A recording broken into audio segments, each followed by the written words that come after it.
अस्सलाम वालेकुम फ्रेंड्स, मैं हूं आपका अपना वकार अहमद और मैं आप सबको खुशामदीद कहता हूं अपने चैनल वकार एक्सपर्टाइज पर। जैसा कि हमने पिछले वीडियो में जहीरुद्दीन बाबर के बारे में पढ़ा, जो कि ग्रेट मुगल एम्पायर का फाउंडर था। ठीक है, तो आज का हमारा जो टॉपिक होगा वो हुमायूं के बारे में होगा। तो अगर आप हमारे चैनल पर न्यू है तो चैनल को सब्सक्राइब भी कर लें और बेल आइकन के बटन को जरूर प्रेस कर लें, जिससे हमारी हर आने वाली वीडियो आप तक पहले पहुंचे। और ये इंफॉर्मेशन आप अपने फ्रेंड्स तक जरूर शेयर करें ताकि वो भी इससे फायदा उठा सके।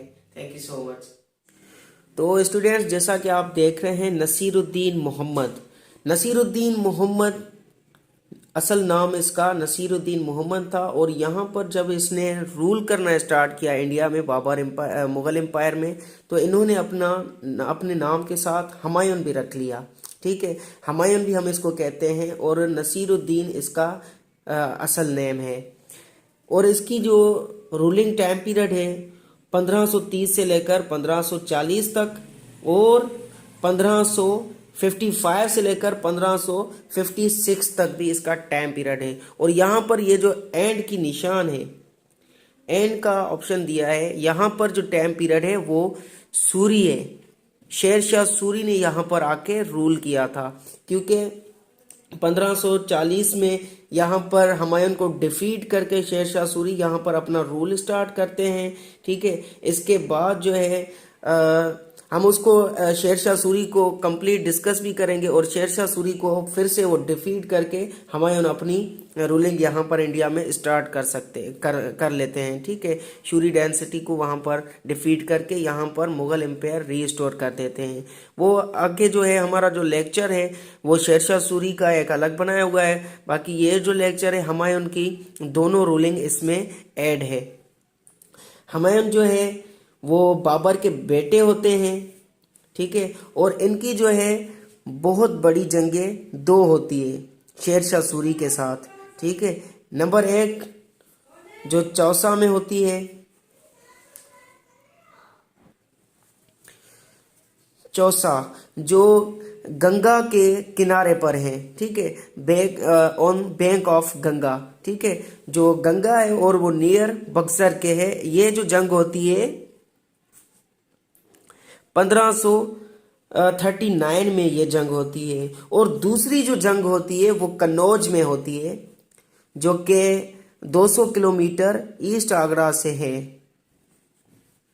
ये जंग जो होती है वो 1540 में होती है।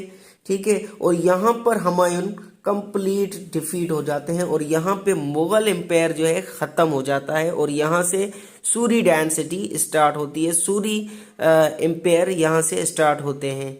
ठीक है, और यहाँ जो है इसके बाद ये डिफीट हो जाता है, हुमायूं चला जाता है सफारिद। ठीक है, सफारिद जो है एम्पायर होते हैं पर्शिया के, जो आज का ईरान है। क्योंकि हुमायूं को अब कोई जगह नहीं थी तो इन्होंने पनाह ली, जाके रिफ्यूज किया जाके सफारिद में। ठीक है, उसके बाद जो है शेर शाह सूरी की डेथ हो जाती है 1545 में। ठीक है, और उसके बाद जो है सक्सेसर हो जाते हैं इनके बेटे, जो इस्लाम शाह इनका नाम होता है। इस्लाम शाह भी इनकी भी डेथ हो जाती है 1554 में। सही है, ये जो दो डेथ हैं, ये जो दो इनके एम्पायर में वाक़या है सूरी डायनेस्टी के, यहाँ पर मतलब ये बिल्कुल कमज़ोर हो जाते हैं।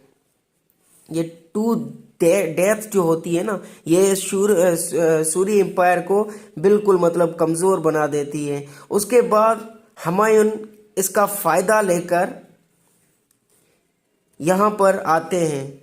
ठीक है, और यहाँ पर जो है आर्मी जनरल होता है बहराम खान, इसके अंडर में ये यहाँ पर आते हैं और यहाँ पर एक बैटल लड़ते हैं जो सरहिंद। ठीक है, 22 जून 1555 में सिकंदर शाह सूरी की जो आर्मी होती है इनके साथ इनकी जंग होती है।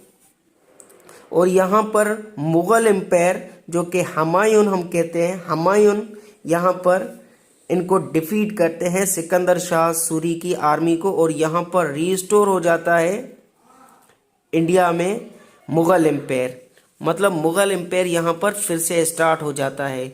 और अब हम बात करते हैं हुमायूं की डेथ की, कि वो कैसे मर गए।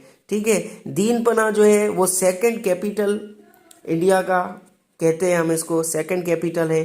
ठीक है, और इनकी डेथ होती है 1565 में।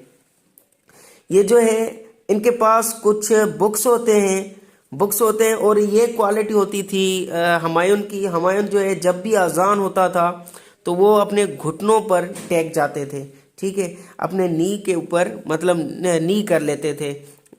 तो ऐसे ही इसके पास कुछ बुक्स भी थे। तो जैसे ही अजान मिली, ये स्ट्रेयर केस में थे, तो यहाँ पर ये झुक जो गए, यहाँ पर इनका पाँव फंस जाता है वहाँ पर। ठीक है, उसके बाद ये 3 दिन तक मतलब इंजर होते हैं, जख्मी हालत में होते हैं। 3 दिन के बाद इनकी डेथ हो जाती है। ठीक है, और इनका जो है मकबरा दिल्ली में बना हुआ है। ठीक है, और दिल्ली में ही इनकी मतलब वो जो टॉम्ब है, टॉम्ब दिल्ली में बना हुआ है। और इसके बाद जो है बाबर आता है, बाबर जो कि हुमायूं के बेटे होते हैं। हम उसका कंप्लीट डिस्कस में अगला लेक्चर जो होगा हमारा बाबर के बारे में होगा, शेरशाह सूरी के बारे में होगा। ठीक है, शेरशाह सूरी के बाद मतलब बाबर के बारे में भी हम लेक्चर बनाएंगे, जिन्होंने अपनी आंटी को रिक्वेस्ट करके हुमायूं नामा लिखवाया था, जो कि बायोग्राफी थी हुमायूं के बारे में। तो इंशाल्लाह हमारा जो अगला लेक्चर है शेरशाह सूरी के बारे में होगा, कि सूरी डायनेस्टी यहाँ पर कैसे आई। तो चलिए इंशाल्लाह हम अपने नेक्स्ट वीडियो में मिलते हैं। और मेरे ख्याल से ये जितनी भी इंफॉर्मेशन है हुमायूं के बारे में, ये वेरी इंफॉर्मेटिव है। तो ये आपको याद रखनी है। यहाँ की जो इनकी डेथ का है, डेथ का हिस्ट्री में कैसे डेथ हुई इनकी, ये चीज़ें याद रखनी है। इनकी जो डेट है, डेट्स याद रखनी है। और यहाँ पर जो बैटल्स हुए उनकी डेट्स भी आपको याद रखनी है। ठीक है, इसके बाद ये आपको MCQs टाइप में मतलब बिल्कुल हेल्पफुल है। ये सारी की सारी इनकी जो जंगें हैं, ये जंगें आपको याद रखनी है। इनका जो टाइम पीरियड है वो याद रखना है। ये कितनी बार हुमायूं ने यहाँ पर आकर हुकूमत की है, ये चीज़ें सारी की सारी आपको याद रखनी है। और यही चीज़ें आपको काम आने वाली है हिस्ट्री में, या फिर MCQs टाइप में, या फिर कितने भी हमारे टेस्टें हो रही है उनमें ये चीज़ें आने वाली है। कौन से जनरल थे, कौन सी बैटल्स हुई, कौन से रिफ्यूज कर गए, हुमायूं हरा के किस साइड रिफ्यूज कर गए। ठीक है, सफारिद में गए। ये सारी की सारी चीज़ें मतलब आपको याद रखनी है। ठीक है, थैंक यू सो मच।